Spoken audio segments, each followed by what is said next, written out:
The men who laughed at her that morning would spend the following winter begging to buy back what they had thrown away, and not one of them would ever admit it out loud.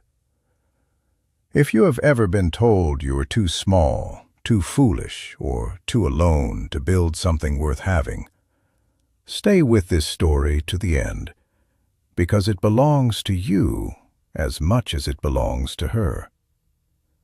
Subscribe if stories like this one matter to you, because there are more of them coming. The auction yard outside Prairie Bend sat low against the horizon that morning, a scar of churned mud and split-rail fencing under a sky the color of dishwater. 40 bison stood penned together at the far end of the lot, ribs showing through matted winter coats, heads hanging low. The herd of a rancher named Wendell Cross, who had decided the animals were more trouble than they were worth. Cross stood near the gate in a coat too fine for the weather, arms folded, watching the crowd the way a man watches a card table he already knows he has won. 25-year-old Rosalind Vane stood near the back of that crowd in a coat patched twice at the elbow, her dog Duke sitting still and silent at her heel. And when the auctioneer called for opening bids on the herd, the men around her had already begun to chuckle, because everybody in 3 counties knew the widow Vane had $800 to her name, and not a cent more. "Widow's going to bid on dying stock," someone muttered behind her, loud enough to be heard, and a ripple of laughter went through the crowd like wind through dry grass. Rosalind did not turn around.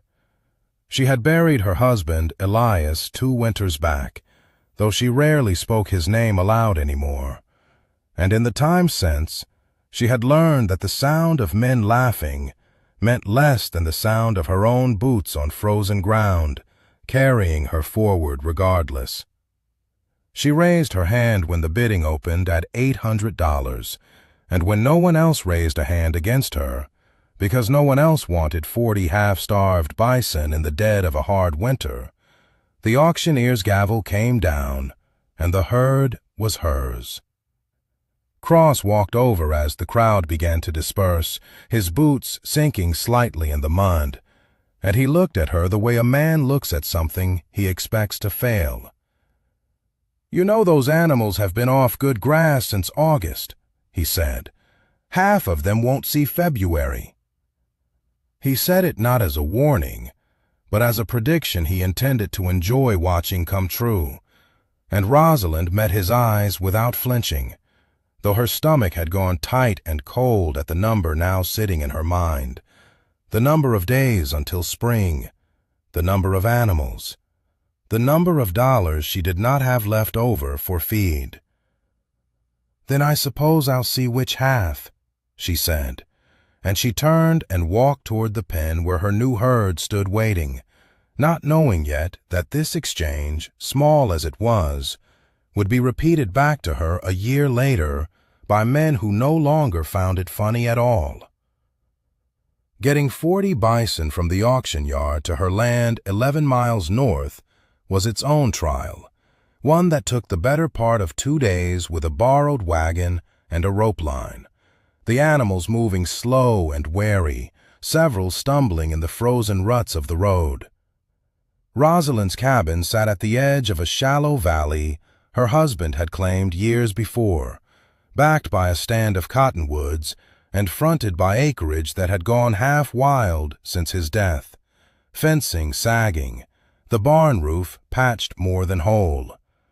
She had no money left for hired hands, no money for grain beyond a few sacks, and no clear plan beyond the conviction that had carried her through the bidding, the plain, stubborn belief that starving animals left alone to die were worth more than the $800 anyone thought she had wasted. That first night, she and Duke walked the fence line by lantern light, checking every post, patching gaps with what wire she had, because a herd of 40 animals through a broken fence in a blizzard would mean the end of everything before it began.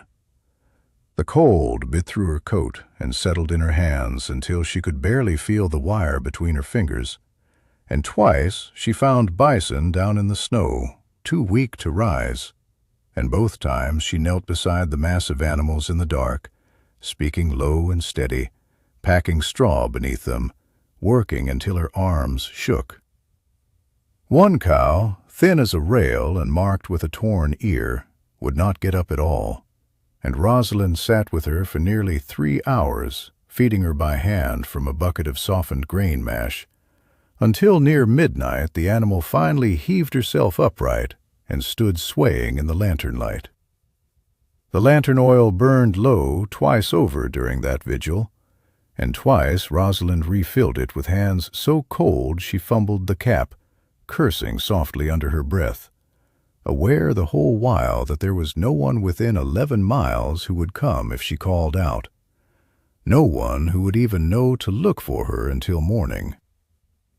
She talked to the cow in a low, even voice through most of it, not because she believed the animal understood her words, but because the sound of her own voice against the silence of the valley kept some small panic in her chest from taking hold.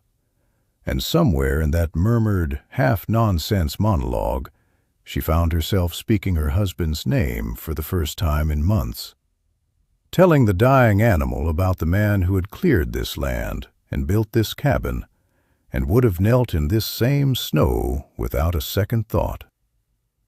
Duke pressed close against Rosalind's side the whole while, ears up, watching the dark tree line, occasionally rising to pace a slow circle around the two of them before settling again, a habit she would come to recognize over that winter as the dog's particular way of standing sentry. When the cow finally stood, Rosalind allowed herself to cry for the first time since the auction, not from sorrow, but from something closer to relief, the particular exhaustion of having kept something alive that everyone expected her to lose. And she pressed her forehead briefly against the animal's matted flank before rising, stiff and frozen through, to check the rest of the fence line by what little lantern oil remained. Word of the widow's purchase spread through Prairie Bend faster than the winter storms did, and it was not kind word. At the general store, at the church social, at the feed exchange, men repeated Cross's prediction to each other like a joke that improved with retelling. But Cross himself was not content to let nature do his work for him. Within 2 weeks of the auction, he had quietly bought controlling interest in the only feed supplier within 20 miles willing to sell on credit through winter, a small operation run by a tired man named Otis Pruitt, who had extended credit to half the ranchers in the valley for years. Cross did not announce what he had done.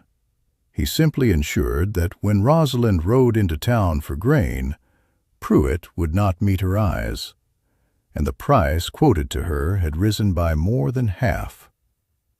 "Can't do credit any more, Mrs. Vane," Pruitt said, staring at the counter between them.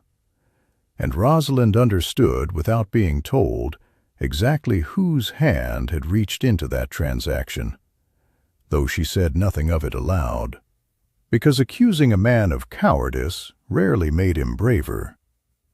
She paid what cash she had for a fraction of what she needed, and rode home with half a wagon of grain that would not last the herd 2 weeks, turning over in her mind the arithmetic of a winter that had just become considerably harder.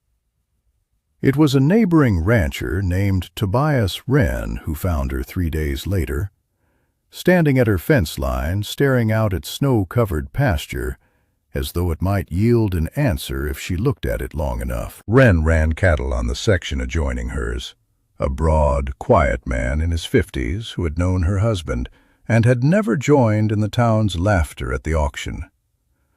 "Heard Pruitt cut you off," he said, not as a question.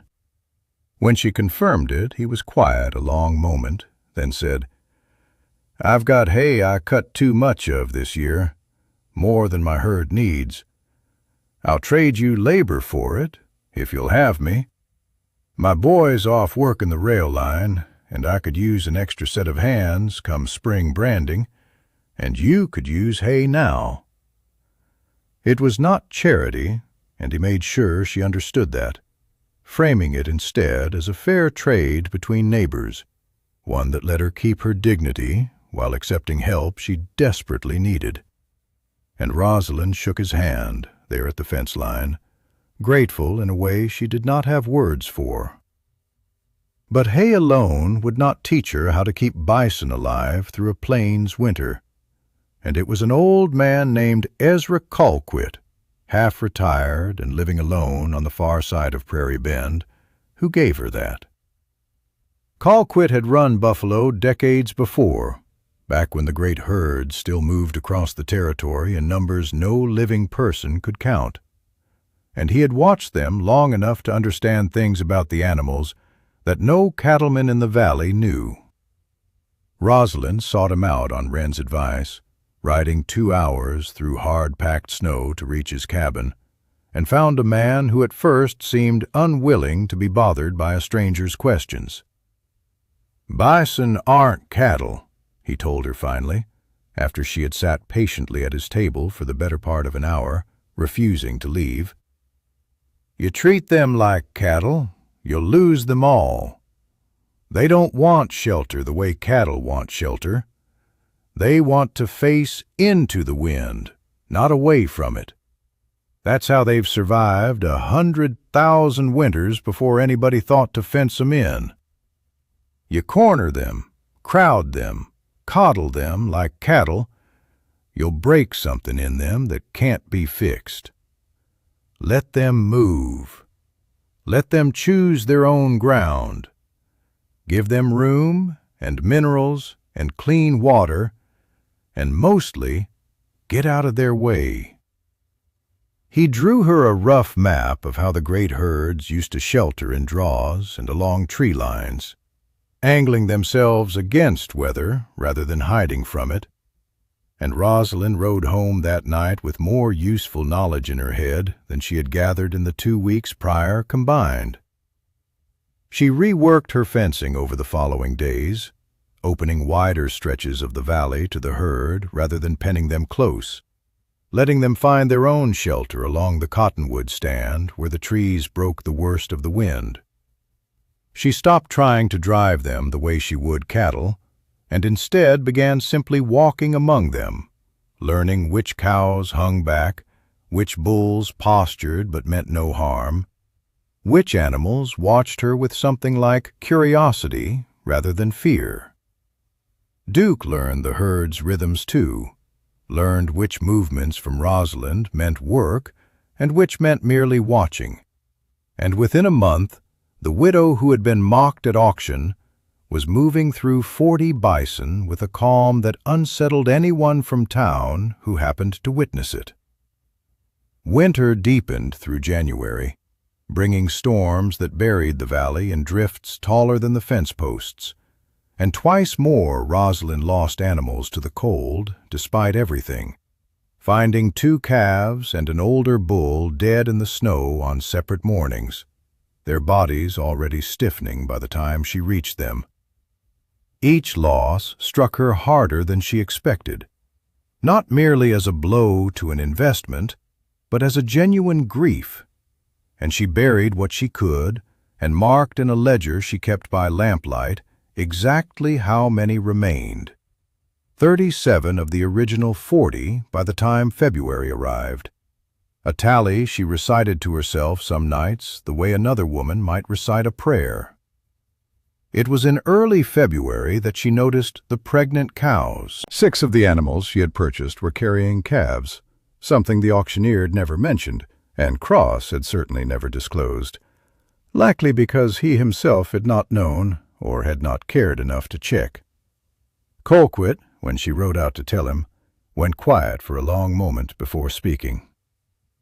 "Cross bought that herd off a ranch outfit up near the territorial line 2 years back," he said slowly. "Outfit that used to run a line of bison crossed with early imported stock.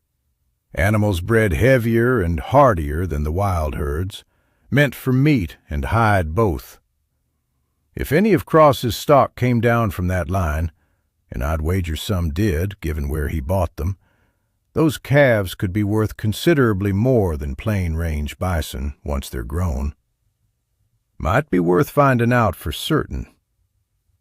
He suggested she write to the Territorial Agricultural Office, which kept breeding records for outfits that had registered stock, and Rosalind did exactly that, sending a careful letter by the next post and beginning what would become months of waiting for a reply that might change everything or nothing at all. Spring arrived slowly, mud replacing snow, the valley turning green in patches, and the herd's condition improved visibly with the new grass, coats filling out, ribs disappearing beneath healthy flesh, the animals moving with an ease that had been entirely absent in December. Rosalind allowed herself, for the first time since the auction, a small measure of pride, though she kept it mostly private, aware that Cross's assessment of her had not softened simply because winter had ended.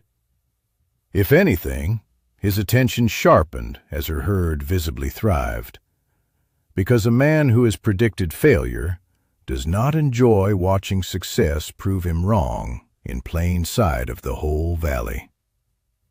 The first calves arrived in April, born in the pasture during a stretch of gentle weather, and Rosalind spent long nights in the barn and the fields watching over the births, assisting where the mothers allowed it, and staying clear where they did not, learning quickly that bison cows guarded their newborns with a ferocity cattle rarely showed. Duke stayed close through each birth, alert but calm, and by the end of the month, 6 healthy calves stood on wobbling legs in her pasture, marked with the same heavy-boned, thick-coated build Colquitt had described, unmistakably different from the leaner range bison calves born on neighboring land that spring. There was one birth in particular, well past midnight on a night thick with fog, when the laboring cow grew agitated and would not settle, pacing the fence line in obvious distress, while Rosalind watched helplessly from a distance the mother herself had made clear was as close as she would tolerate. For nearly 2 hours, Rosalind stood in the wet grass with a lantern held low, cold seeping through her boots, Duke sitting rigid and silent beside her, both of them simply waiting. Because there was nothing else to be done, and interference risked more harm than patience did. When the calf finally came, wet and trembling in the fog, and rose unsteadily to its feet within the hour to nurse, Rosalind felt something in her chest loosen that she had not realized was tightened. And she stayed until the gray light of dawn came up over the cottonwoods, simply watching mother and calf, unwilling to leave until she was certain both would live to see the sun fully risen. Word of the calves traveled through Prairie Bend the way word always did, and this time the tone of the talk had shifted, curiosity replacing mockery in the mouths of ranchers who had laughed loudest in December.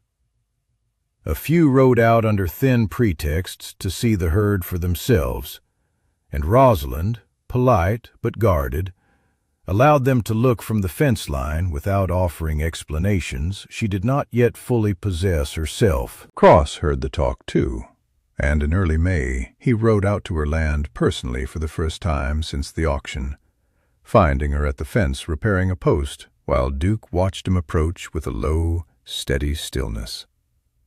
"Heard you've had some luck with those animals," Cross said, dismounting but not approaching the fence itself. "Surprising, given the stock." Rosalind straightened, wiping her hands on her coat, and said only, "They're doing well." Cross studied the calves in the pasture behind her a long moment, something calculating passing behind his eyes, and then he said, with the careless confidence of a man used to getting what he wanted, I'd be willing to buy back a portion of that herd, say 10 head, at a fair price, given the trouble they've caused you." It was, Rosalind understood immediately, not generosity, but recognition.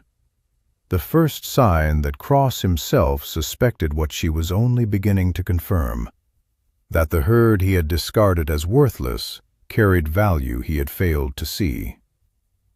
"They're not for sale," she said simply, and Cross's expression tightened before he mounted again and rode off without another word. And Rosalind stood at the fence a long while after, aware that refusing him had likely made an enemy rather than merely disappointed a neighbor. The drought came in June, arriving without warning after a wet spring, weeks passing without meaningful rain, while the creek that ran along the eastern edge of her land shrank to a thin trickle, and then to scattered pools. Every rancher in the valley felt the pressure of it, grass browning early, water sources dwindling. But Rosalind's position was worsened considerably when she discovered, in early July, that the upstream diversion feeding what remained of her creek had been rerouted, a new channel dug that sent the bulk of the flow onto Cross's land instead, leaving her herd dependent on a well that had never been meant to water 40 animals plus their calves. She rode to the county land office to inquire about water rights and was told, politely but firmly, that Cross held documentation predating her husband's original claim, papers establishing his right to the creek's flow that the clerk had no reason to question. Rosalind left the office with a cold, sick certainty that something about those papers was wrong, though she had no way yet to prove it. And it was Colquitt again who pointed her toward an answer, mentioning almost offhand during one of her visits that the county's original survey records, filed decades earlier when the valley was first mapped, were kept not at the land office, but at the Territorial Archive 2 days' ride away, records the current clerk likely had never troubled himself to check. It was a young records keeper at that archive, a careful, soft-spoken woman named Odalis Frame, who had spent years cataloging the territory's earliest land surveys, who found what Rosalind needed. Digging through boxes of yellowed documents at Rosalind's request, Odalis uncovered the original 1841 survey of the valley, a survey that clearly established the creek's natural course running through what was now Rosalind's land decades before any diversion existed, along with a water allocation recorded under the name of the valley's first claimant, a name that traced in unbroken succession to Rosalind's husband and, through marriage, to her. "This predates anything Cross could have filed," Odalis told her, laying the fragile document flat on the archive table. "Whatever paper he's holding, it doesn't override this. This is the original record, and it's never been superseded, only ignored." She made careful copies for Rosalind to carry home, and for the first time since the drought began, Rosalind rode back toward the valley with something sturdier than hope. Armed with the survey, she returned to the land office and demanded a formal review, a request the clerk could not easily dismiss once the historical document was placed before him, though he made clear the matter would take weeks to resolve through proper channels. Weeks her herd did not entirely have. In the meantime, she and Wren worked together, hauling well water by wagon to supplement what little the creek still offered, a slow and grinding labor that ate entire days and left both of them exhausted by dusk. But it kept the herd alive through the driest stretch of the drought. The work fell into a punishing rhythm. Barrels filled at the well by hand pump, hauled by wagon across dry, cracked pasture, poured into the low troughs Rosalind had built the previous autumn, and then the whole cycle begun again before the first barrels had even finished draining, the sun overhead relentless and the dust of the parched fields settling into every crease of her clothing and every line of her face. Wren rarely spoke much during those long days, but his presence itself said something Rosalind had come to rely on, a steadiness that asked nothing of her beyond the labor itself. And in the evenings, when the wagon was finally empty and the herd stood drinking in slow, grateful lines at the troughs, the two of them would sit a while on the wagon bench without speaking, watching the animals, too tired for conversation and needing none.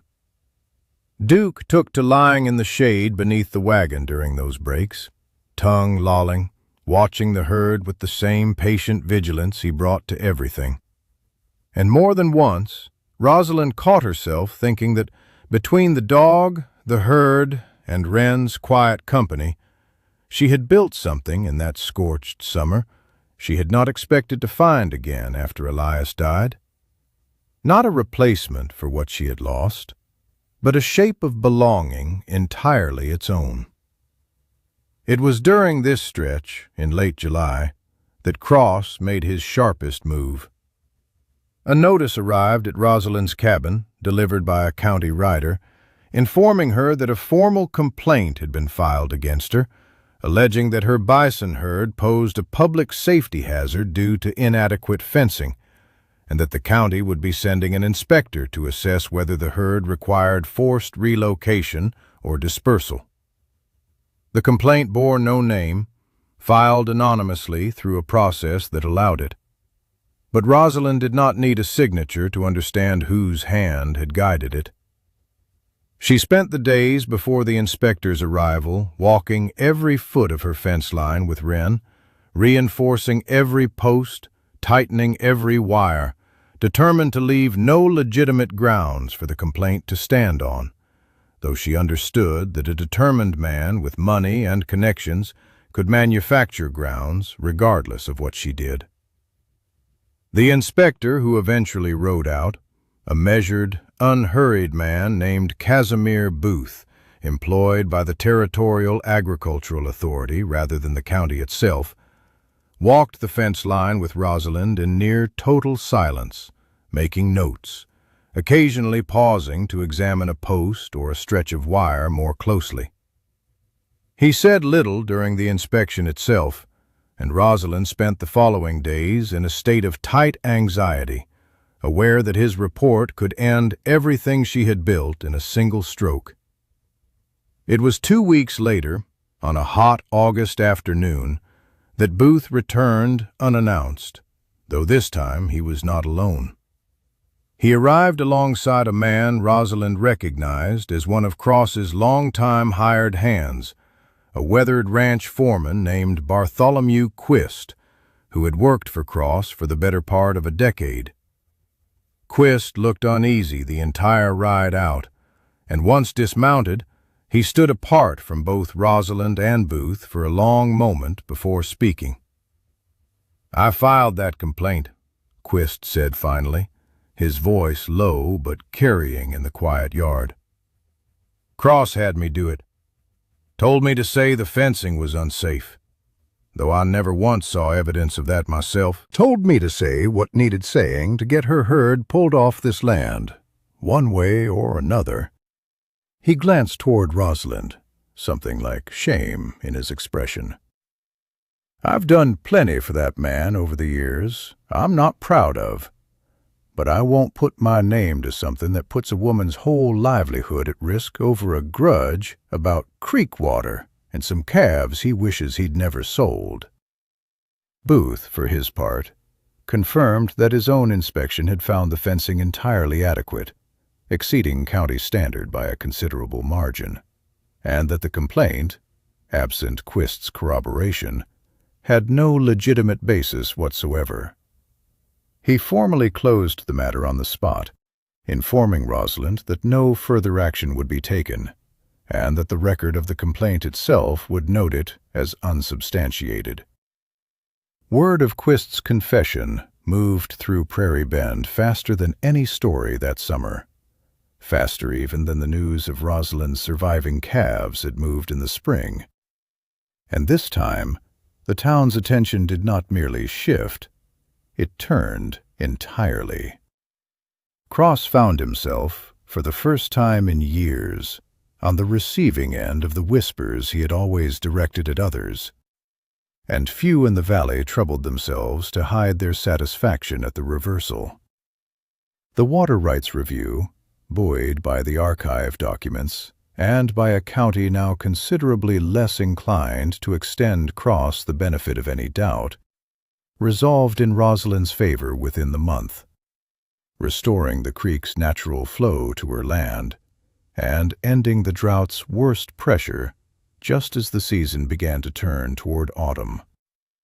By September, the letter Rosalind had sent to the Territorial Agricultural Office back in February finally arrived, months later than expected, but carrying news that confirmed everything Colquitt had suspected. The office's breeding records showed that the outfit Cross had originally purchased his herd from had indeed crossed a portion of their bison stock with an imported heritage line prized for size, hardiness, and meat quality. Animals that fetched significantly higher prices than standard range bison among ranchers looking to strengthen their own herds. Several of Rosalind's cows, including all 6 that had calved that spring, carried documented lineage to that line, a fact the office was willing to formally certify, transforming her herd's calves overnight from unremarkable stock into some of the most sought-after breeding animals in the territory. The requests began arriving within weeks, ranchers from Prairie Bend and beyond writing or riding out personally to inquire about purchasing calves from her herd, offering prices that would have seemed impossible to Rosalind a year earlier, when she stood in that auction yard with $800 and a crowd of laughing men at her back. Among those who eventually rode out, hat in hand, was Cross himself, though he did not come to gloat this time, arriving instead in October with an offer to purchase 2 calves at whatever price she named, an offer delivered with considerably less confidence than his visit in May had carried. Rosalind stood at the same fence line where he had once predicted her failure, Duke seated calm and watchful beside her, and she considered the request a long moment before answering. "You had these animals first," she said. "You sold them for $800 because you thought they were worthless, and you spent the better part of a year trying to make sure they stayed that way for me. I don't think I'll be selling to you, Mr. Cross. Not this year, and likely not the next either." She did not say it with cruelty, only with the plain finality of a woman who had earned the right to refuse him. And Cross, understanding there was nothing left to negotiate, mounted his horse and rode away from her land for what would be the last time that year. The calves she did sell that autumn, and there were several, went to ranchers who had approached her honestly, men like Wren himself, who took 2 calves in exchange for a fair price and the standing goodwill of having helped her through the winter and drought both. Others came from families she had never met before that year, drawn by word of the heritage line and, increasingly, by word of the widow who had built something remarkable out of 40 animals nobody else wanted. By the time the first snow of the new winter fell, Rosalind's ledger, the same ledger where she had once grimly recorded the deaths of a calf and a bull in the depths of January, now recorded a herd of 51 animals, a repaired barn, a fence line rebuilt post by post, and enough money set aside that the coming winter held none of the terror the previous one had carried. She thought sometimes, on quiet evenings with Duke stretched by the hearth and the cabin warm against the cold outside, about the version of herself that had stood in that auction yard listening to men laugh, and she found she did not resent that woman, only recognized in her the same stubbornness that had carried her through every crisis since. She thought of Elias sometimes, too, of the land he had claimed and the life he had not lived to see her build upon it. And she found in that thought not only grief, but something like gratitude, that the foundation he left her had proven sturdier than either of them could have known. She kept a small tin box on the shelf above the hearth where she had once stored his few remaining letters and tools, and some evenings she took it down not out of sorrow, but out of habit, a way of including him still in the quiet accounting of her days, telling him in her own head about the calves born that spring, about Quist's confession in the yard, about the particular color of the pasture grass after the drought finally broke. It was not grief exactly, not any more, but a kind of ongoing conversation she allowed herself to keep, one that asked nothing of the dead and gave her, in its own way, permission to keep moving forward without feeling as though she had left him entirely behind. Colquitt visited that winter more than once, sharing coffee and stories of the great herds he remembered from his youth, pleased in his quiet way to see his knowledge carried forward into something living and growing. Wren's boy returned from the rail line that winter too, and the two households fell into an easy rhythm of mutual help that neither Rosalind nor Wren named as anything more than good neighboring, though the whole valley had its own opinions on the matter, opinions Rosalind chose, for once, not to mind. By the time spring came again, the woman who had been mocked as a fool at auction had become, without any deliberate effort on her part, something closer to a fixture of the valley's respect, sought out for advice by ranchers who once would not have met her eyes, her name spoken in town not as a punchline, but as a measure of what patience and quiet competence could accomplish against every expectation stacked against them. She never forgot the cold of that first winter, the nights spent kneeling in the snow beside dying animals, the sound of Cross's voice predicting she would lose half her herd before February. She kept that memory not out of bitterness, but as a kind of private ledger of her own, a record of exactly how far she had come. And on clear evenings, she would stand at her fence and watch the herd move across the pasture in the fading light, Duke at her side, the valley quiet and hers, and she would think that $800 had turned out, in the end, to be the finest trade she ever made. She had not set out that year to prove anything to Cross, or to the men who had laughed at the auction, or even to the town that had so quickly reversed its opinion of her once the calves arrived. She had only ever set out to keep 40 exhausted animals alive through a winter no one believed they would survive. And it struck her, standing at that fence with the last light going gold over the mountains, that the two things had turned out to be the same thing all along, that the proving and the surviving had never really been separate at all. If this story moved you, stay close, because there are more women like Rosalind waiting to have their stories told, and the next one is only a click away.